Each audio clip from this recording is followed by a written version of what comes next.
예레미야의 말씀을 집중해서 읽다 보면 마치 손에 땀을 쥐게 하는 긴장감 넘치는 영화 한 편을 보는 듯한 착각이 든다. 말씀 속의 등장인물들이 마치 내 머릿속에 살아 움직이며 그들의 목소리가 그려진다. 참, 이런 역사서는 나에게 어렵게만 다가왔는데 이것도 주님이 주신 은혜인 듯하다. 오늘은 정말 한 편의 대서사시를 보는 것 같았다. 유다 정권이 여호야김에서 시드기야로 옮겨진 후 예레미야는 더 가혹한 고난을 받았다. 하지만 예레미야는 계속해서 하나님의 경고를 듣지 않는 유다를 향해 끊임없이 하나님의 말씀을 전했다. 왕과 고관들은 그런 예레미야를 감옥에 가두고 더 나아가 진창이 가득한 구덩이에 빠뜨려 죽이려 하였다.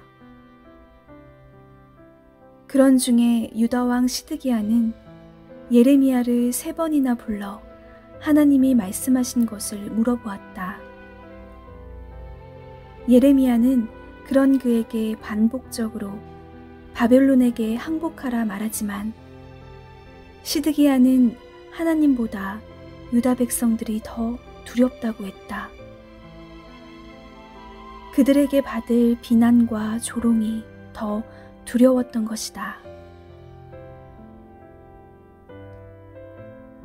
유다 백성은 잠시 도와주러 온 애굽 군대를 더 의지했고 유다 왕 시드기야는 유다 백성들을 두려워했다. 모두들 하나님이 살아계심을 알았지만 자신들의 눈앞에 있는 없어질 것들을 더 의지하고 두려워했다. 예레미야는 아무 죄도 없이 그렇게 유다 백성들에 의해 박해를 당했다. 말씀을 읽는데 끊임없이 결박당하고 고난당하고 배신자라 비난받는 예레미야의 모습에 가슴이 아팠다. 헝클어진 머리와 먹지 못돼 비쩍 마른 몸, 하도 소리치며 말씀을 전했기에 쉬어질 대로 쉬어진 목소리, 유다를 향한 하나님의 뜨거운 마음을 가진 사람. 하지만 이런 예레미야의 모습에 가슴이 아픈 사람은 또 있었다. 바로 왕국 내시인 구스인이었던 에벳 멜렉이었다. 그는 예레미야가 구덩이에 빠져 죽을 위기에 처했을 때 그의 신분의 힘을 발휘하여 용기 있게 왕에게 하나님의 선지자에게 이렇게 하는 것은 악하다고 말해 왕의 마음을 돌렸다. 그리고 그를 구덩이에서 건져주었다. 용기를 내어 예레미야를 위기에서 구해준 사람. 그는 생명을 살리는 자였다. 에벳멜렉은 자신의 힘을 사람을 살리는 일에 사용하였던 것이다. 하나님은 역시 그를 기억하셨다. 모두가 바벨론에 함락될 때 주님은 에벳멜렉을 기억하셨고 그들의 침략에서 그를 구원하셨던 것이다. 하나님의 마음으로 세상의 뜻에 휩쓸리지 않고 용기 있게 사람을 살리는 자는 하나님이 반드시 기억하시고 복을 주시며 구원해 주심을 또 한 번 확실히 깨닫게 되었다. 하나님의 말씀은 사실임을 알지만 사람들이 두려워 하나님의 말씀에 순종하지 않은 자 유다 왕 시드기야. 항복하는 것에 대한 두려움을 인간적인 마음으로 이해 못하는 것은 아니었다. 나 역시 이 본문을 읽을 때 시드기야의 연약함이 이해되었기 때문이다. 그도 연약한 사람이지 않은가.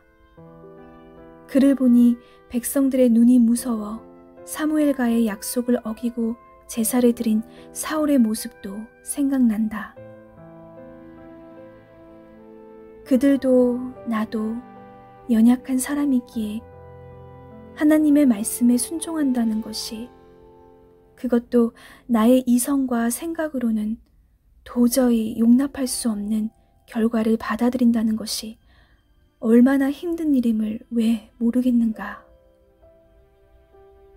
그래도 그러면 안 되지 하는 나조차도 지금 이 순간 얼마나 많은 일들의 결과에 두려워하며 순종하지 못했던 일들이 많았는가. 그렇기에 시드기야의 마음의 갈등을 알 것 같았다. 그가 얼마나 갈등했으면 예레미야를 3번이나 불러서 하나님의 말씀을 물어봤겠는가.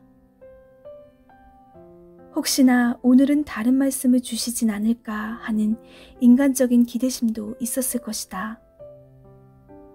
하지만 그의 기대와는 달리 예레미야는 여전히 똑같은 말만 되풀이하고 있으니 얼마나 답답했을까. 순종하지 못하는 자들의 특징은 이렇지 않을까 생각하게 되었다. 하나님의 말씀은 변하지 않는데 혹시나 변했으면 하는 마음으로 주저하고 갈등한다. 결단하지 못한다. 용기가 없는 것이다. 오늘 시드기야의 모습 속에 나의 순종하지 못했던 모습을 보게 된다. 몇 번을 물어봐도 하나님의 말씀은 똑같다는 것을 기억하자. 변해야 하는 것은 하나님이 아니라 바로 나이다. 내가 그 말씀에 순종할 때 따르게 될 나의 상황을 용기 있게 받아들여야 하고 결단해야 한다.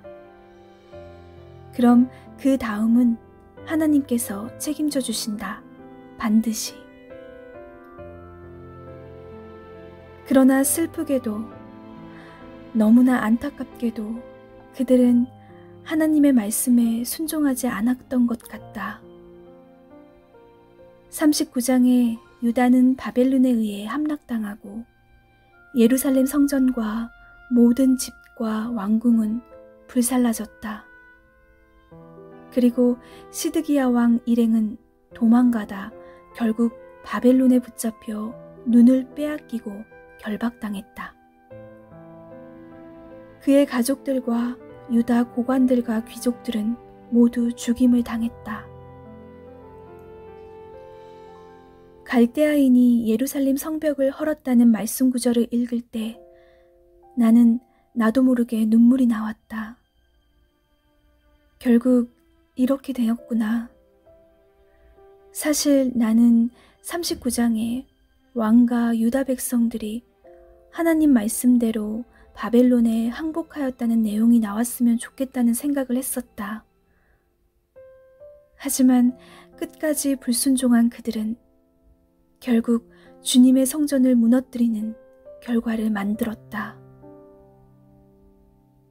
하나님이 기뻐하며 다윗과 함께 만들었던 아름다운 성전, 그곳에서 영원히 하나님의 백성들과 함께 가장 아름답고 존귀한 나라를 만들기 원하셨던 주님의 소망이 깨어지는 순간을 읽으니 가슴이 아팠다. 얼마나 아프셨을까, 주님. 얼마나 슬프셨을까, 주님. 오늘 주어진 말씀 속에서 하나님은 나에게 많은 깨달음과 메시지를 주셨다. 이 마음을 글로 모두 다 담아내지 못하는 나의 부족한 표현력이 속상하다. 이 어리석고 연약한 나에게 하나님의 마음을 볼 수 있는 지혜를 주신 하나님의 사랑의 음성에 오늘도 감사드린다. 사랑의 하나님, 감사합니다. 예레미야의 고난을 보면서 하나님의 마음을 알게 되고 하나님 말씀에 순종하지 않은 시드기야를 보면서 여전히 사람들의 눈치를 보고 감당하기 두려운 결과에 대해 순종하지 않은 저의 모습을 알게 되었습니다. 에벤멜렉의 행동을 보면서 자신의 힘을 사람을 살리는 일에 사용했던 하나님의 마음에 합한 자의 용기를 보았습니다. 하나님, 순종에도 용기가 필요함을 깨닫습니다. 제게 순종의 용기를 주셔서 주님 말씀에 불순종하여 멸망된 길로 가지 않도록 은혜로 붙잡아 주옵소서. 오늘 하루 에벤멜렉과 같은 용기를 허락하셔서 저의 힘을 생명을 살리는 일에 사용하는 은혜를 허락하여 주옵소서. 내 모든 결과를 책임져 주실 주님을 의지하고 신뢰합니다. 주님, 사랑합니다. 감사합니다. 예수님의 이름으로 기도드립니다. 아멘.